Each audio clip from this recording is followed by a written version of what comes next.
Romantic story तेरी मेरी कहानी। अगर स्टोरी पसंद आए लाइक एंड सब्सक्राइब करें।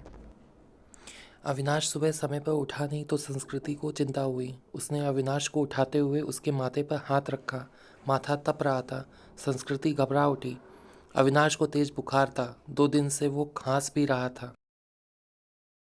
संस्कृति ने कल ही इसी वजह से उसे ऑफिस जाने से मना कर दिया था, मगर आज तेज बुखार भी था।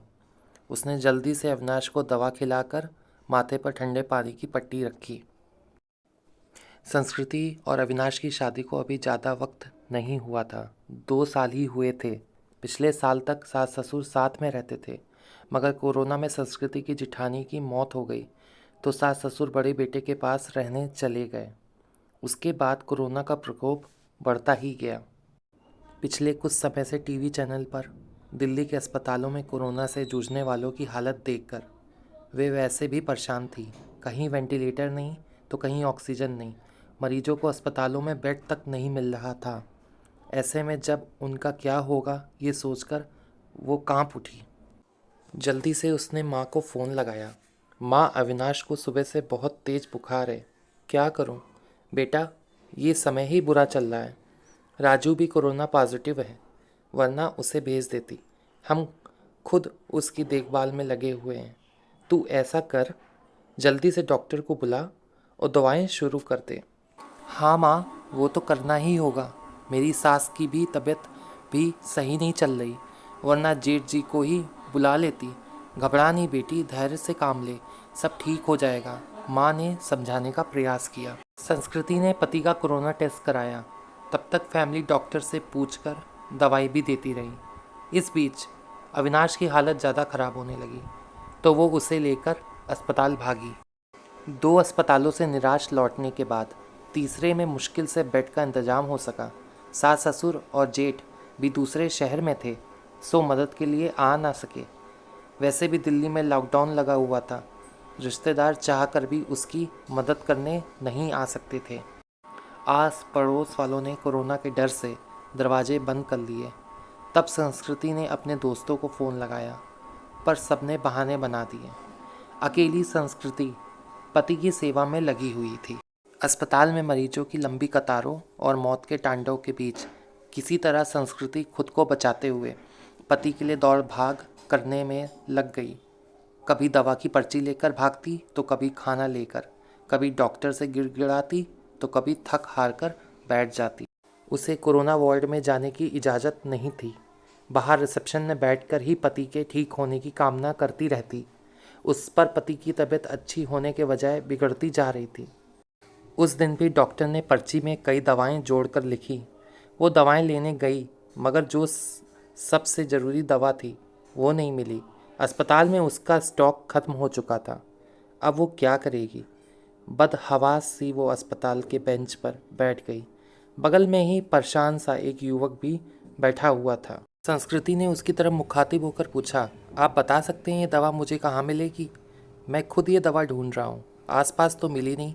मेरे दोस्त ने बताया है कि नोएडा में उसकी शॉप है, उसने कुछ दवाएं स्टॉक करके रखी हैं, सो वो मुझे दे देगा। अभी जाने की सोच रहा था। पर्ची लाइए, मैं अपने साथ आपके लिए भी दवा ले आता हूँ। बहुत मेहरबानी होगी। सुबह से इसके लिए परेशान हो रही थी। पसीना पोंछते हुए संस्कृति ने कृतज्ञ स्वर में कहा, मेहरबानी की कोई बात नहीं, इंसान ही इंसान के काम आता है। बस इतना शुक्र मनाइए कि दवा वहाँ मिल जाए। कहकर वो चला गया। करीब 2-3 घंटे बाद लौटा तो उसके चेहरे पर परेशानी की लकीरों के बावजूद खुशी थी।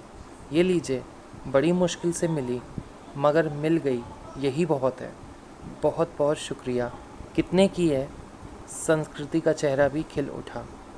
अरे नहीं, पैसे की ज़रूरत नहीं, आप पहले ये दवा खिलाइए मरीज को। उस दिन के बाद से दोनों में बातचीत होने लगी। वो अपने भाई की देखभाल में लगा था और संस्कृति पति के लिए दौड़ भाग कर रही थी। दोनों का दर्द एक ही था। संस्कृति जब भी व्यथित होती तो उसके कंधों पर सिर रखकर रो लेती। कोई चीज़ लानी होती तो प्रतीक लेकर आता, संस्कृति को घर छोड़ कर आता। धीरे धीरे तकलीफ़ के इन दिनों में 2 अजनबी एक बंधन में बनते जा रहे थे। उनके बीच एक अजीब सा आकर्षण भी था। जो दोनों के इस बंधन को और मजबूत बना रहा था। एक दिन अविनाश का ऑक्सीजन लेवल काफ़ी घट गया। अस्पताल में ऑक्सीजन सिलेंडर नहीं था। तब प्रतीक ने ये जिम्मेदारी अपने ऊपर ले ली। पूरे दिन कड़ी धूप और गर्मी में लाइन में लगकर आखिर वो ऑक्सीजन सिलेंडर लेकर ही लौटा था। उस दिन संस्कृति ने पूछा था, आप मेरे लिए इतना कुछ कर रहे हैं, इतना ख्याल रखते हैं, मगर क्यों? मैं तो आपकी कुछ भी नहीं लगती। फिर बताओ ना, ऐसा क्यों कर रहे हो? पहली बात, हर क्यों का जवाब नहीं होता। और दूसरी बात, हम दोनों हम सफ़र नहीं हैं। तो क्या हुआ, हमदर्द तो है ना? आपके दर्द को मैं बहुत अच्छे से महसूस कर सकता हूँ। आपकी तकलीफ़ देखकर मुझे दुख होता है। बस किसी भी तरह आपकी मदद करना चाहता हूँ।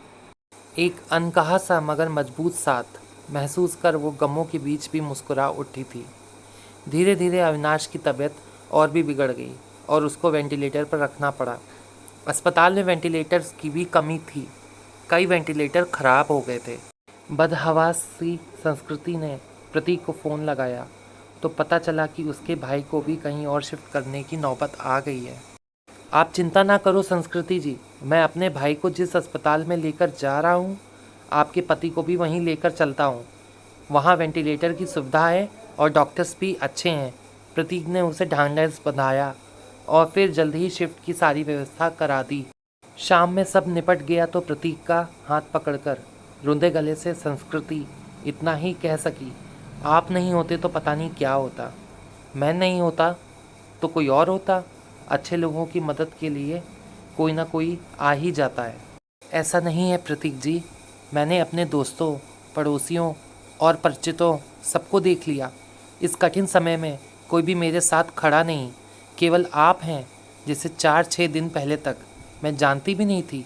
आज लगता है ऐसे आपके बिना रह नहीं सकती। उसकी बात सुनकर प्रतीक ने एक अलग ही नज़र से संस्कृति की तरफ देखा, फिर मुस्कुराकर चला गया। संस्कृति के दिल में अजीब सी बेचैनी होने लगी। वो सोचने लगी कि प्रतीक का साथ इस परेशानी के समय भी कितना सुकून दे जाता है। अस्पताल में मरीजों के रिश्तेदारों की भागदौड़ और परेशानियों के बीच भी चंद लम्हे वो केवल प्रतीक के बारे में सोचती रह गई। इसी तरह 2-3 दिन और गुजरे। अविनाश की हालत काफ़ी गंभीर थी। फिर एक दिन सुबह सुबह संस्कृति को सूचना मिली कि उसके पति की मृत्यु हो गई है। एक पल में संस्कृति को लगा जैसे वो अधूरी रह गई, उसका सब कुछ छिन। प्रतीक ने जितना हो सका उसे धैर्य बंधाया। कोरोना की वजह से वो पति के शव को घर भी नहीं ला जा सकती थी। लॉकडाउन लगा हुआ था, घर वालों का आना भी कठिन था। ऐसे में उसे समझ नहीं आ रहा था कि पति को अंतिम विदाई कैसे दें। इस वक्त भी प्रतीक ही उसके काम आया। मुश्किल की इस घड़ी में सबसे पहले उसने संस्कृति को शांत कराया, फिर उसके पति को शमशान तक ले जाने का सही से इंतज़ाम कराया। संस्कृति के साथ वो शमशान तक गया, फिर संस्कृति को उसके घर छोड़ने आया। संस्कृति लगातार रो रही थी, उसके हाथ पैर कांप रहे थे। प्रतीक समझ रहा था कि उसकी तबीयत खराब है, वो अकेली है, सो अपने खाने पीने को लेकर लापरवाह रहेगी तो और तबीयत खराब होगी। तब प्रतीक ने हाथ पैर धोकर अपने कपड़े बदलकर उसकी रसोई में प्रवेश किया और सबसे पहले चाय बनाई। संस्कृति के साथ खुद भी बैठकर उसने चाय पी। फिर संस्कृति को नहाने भेजकर खुद दाल चावल बनाने लगा।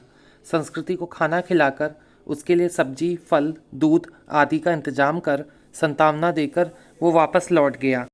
2-3 दिनों बाद जब संस्कृति थोड़ी सामान्य हुई और पति की मौत के सदमे से उबरी तो उसे प्रतीक की याद आई। प्रतीक उसके लिए अब सपनों से बढ़कर बन चुका था, मगर उसे पता नहीं था कि वो कहाँ रहता है, क्या जॉब करता है। बस एक फ़ोन नंबर था। उसने फ़ोन मिलाया तो नंबर बंद आ रहा था। संस्कृति घबरा उठी। वो प्रतीक से संपर्क करना चाहती थी, मगर ऐसा ना हो सका। 2-3 घंटे वो लगातार फ़ोन ट्राई करती रही, मगर फ़ोन बंद ही आ रहा था। अब उससे रहा नहीं गया। कुछ सोचकर वो उसी अस्पताल में पहुंची जहां उसके पति और प्रतीक का भाई एडमिट थे। वो रिसेप्शन एरिया में घूमकर प्रतीक को खोजने लगी, क्योंकि अक्सर दोनों वहीं बैठे होते थे। फिर वो उसे खोजती हुई कैंटीन में भी गई। हर तरफ चक्कर लगा लिया, मगर प्रतीक कहीं नज़र नहीं आ रहा था। थक कर वो वापस रिसेप्शन में आकर बैठ गई और सोचने लगी, अब क्या करें। तभी उसे वो नर्स नज़र आई जिससे संस्कृति की जान पहचान हो गई थी। संस्कृति के पति की देखभाल वही नर्स करती थी। संस्कृति उसे आकर अम्मा कहकर पुकारा करती। नर्स ने प्रतीक को भी उसके साथ कई बार देखा हुआ था। संस्कृति दौड़कर नर्स के पास गई। दुखी स्वर में नर्स ने कहा, सॉरी बेबी, तुम्हारे पति को हम बचा नहीं पाए। जो लिखा था वो हो गया। पर ये बताओ अम्मा, आपको प्रतीक याद है जो अक्सर मेरे साथ होता था? उसके भाई का इलाज चल रहा था। हाँ बेबी, उसके भाई की भी तो मृत्यु हो गई। वो खुद भी एडमिट है, उसे भी कोरोना है। और जानती हो, वो बेबी तेरे पति वाले बेड पर ही है, बेड नंबर 125। सच अम्मा, आप उसे पहचानती हो ना? हाँ बेबी, पहचानती हूँ। तेरी बहुत हेल्प करता था, पर अब उसकी हेल्प करने वाला कोई नहीं है। अकेला है वो। मैं हूँ ना अम्मा। अब उसके लिए किसी भी चीज़ की ज़रूरत पड़े तो मुझे बताना, मैं उसके अटेंडेंट के रूप में अपना नाम लिखवा देती हूँ। ठीक है बेबी, मैं बताती हूँ तुझे। इसके बाद संस्कृति पूरे मन से प्रतीक की सेवा में लग गई। उसके लिए घर का खाना, फल, दवाएं वगैरह लेकर आना, उसकी हर जिम्मेदारी अपने ऊपर लेना, डॉक्टरों से उसकी तबीयत की हर वक्त जानकारी लेते रहना, जैसे काम वो पूरे उत्साह से कर रही थी। इस बीच प्रतीक की हालत बिगड़ी और उसे आईसीयू ले जाने की ज़रूरत पड़ गई। इसके लिए अस्पताल के क्लर्क ने उसके आगे एक फॉर्म बढ़ाया। उसमें मरीज के साथ क्या संबंध है ये लिखकर हस्ताक्षर करना था। संस्कृति कुछ पलों के लिए सोचती रही, फिर वो क्या लिखे। फिर उसने उस खाली जगह पर पत्नी लिखकर साइन कर दिया। क्लर्क को कागज़ थमाकर वो खुद में ही मुस्कुरा उठी। 2-3 दिन आईसीयू में रहकर प्रतीक की हालत में सुधार शुरू हुआ और उसे कोविड वार्ड में वापस शिफ्ट कर दिया गया। 7-8 दिनों तक लगातार सुधार होने और रिपोर्ट नेगेटिव आने के बाद उसे डिस्चार्ज भी कर दिया गया। इतने दिनों तक संस्कृति ने भी अपना खाना पीना नींद भूलकर दिन रात प्रतीक की सेवा की थी। डिस्चार्ज वाले दिन वो बहुत खुश थी। उसने सीधा अपने घर के लिए कैब बुक किया और प्रतीक को अपने घर ले आई। प्रतीक ने टोका तो संस्कृति ने थोड़े शरारती अंदाज में जवाब दिया, मैंने फॉर्म में एक जगह ये लिखकर साइन किया है कि मैं तुम्हारी पत्नी हूँ और इसलिए अब मेरा और तुम्हारा घर अलग अलग नहीं बल्कि एक ही होगा। मगर संस्कृति, लोग क्या कहेंगे? लोगों का क्या है प्रतीक? जब मुझे ज़रूरत थी तो क्या लोग मेरी मदद के लिए आगे आए थे? नहीं ना। उस वक्त तुमने मेरा साथ दिया। अब मेरी बारी है। इसमें गलत क्या है? तुम थोड़ी ठीक हो जाओ, फिर सोचेंगे कि क्या करना है। संस्कृति ने अपना फैसला सुना दिया। करीब 10 दिन संस्कृति ने जी भरकर प्रतीक का ख्याल रखा।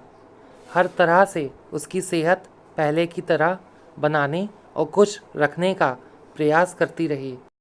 संस्कृति एक संयुक्त परिवार से संबंध रखती थी। ससुराल में धन संपत्ति की कमी नहीं थी। ये घर भी पति के बाद उसके नाम हो चुका था। पति ने उसके लिए काफ़ी संपत्ति और गहने भी छोड़े थे। बस एक हमसफ़र की कमी थी जिसे प्रतीक पूरा कर सकता था। उस दिन शाम में संस्कृति ने प्रतीक के हाथों को थाम कर कहा, जो बात मैंने अनजाने ही उस फॉर्म में लिखा, क्या हम उसे हकीकत का रूप नहीं दे सकते? क्या मैं तुम्हें अपने हमदर्द के साथ साथ एक हमसफ़र के रूप में भी स्वीकार हूँ? मुझे लगता है संस्कृति कि अब ये बात कहना फिजूल है। मतलब ये कि तुम ऑलरेडी मेरी हमदर्द और हमसफ़र बन चुके हो। हम हमेशा साथ रहेंगे। तुमसे बढ़कर कोई और मेरा ख्याल नहीं रख सकता। ये कहकर प्रतीक ने संस्कृति को गले से लगा लिया। अगर आपको ये मेरी कहानी अच्छी लगी तो और कहानी के लिए प्लीज़ मेरे चैनल को सब्सक्राइब कीजिए, लाइक कीजिए एंड कमेंट्स कीजिए। Thank you very much. अगली कहानी में फिर से मिलेंगे।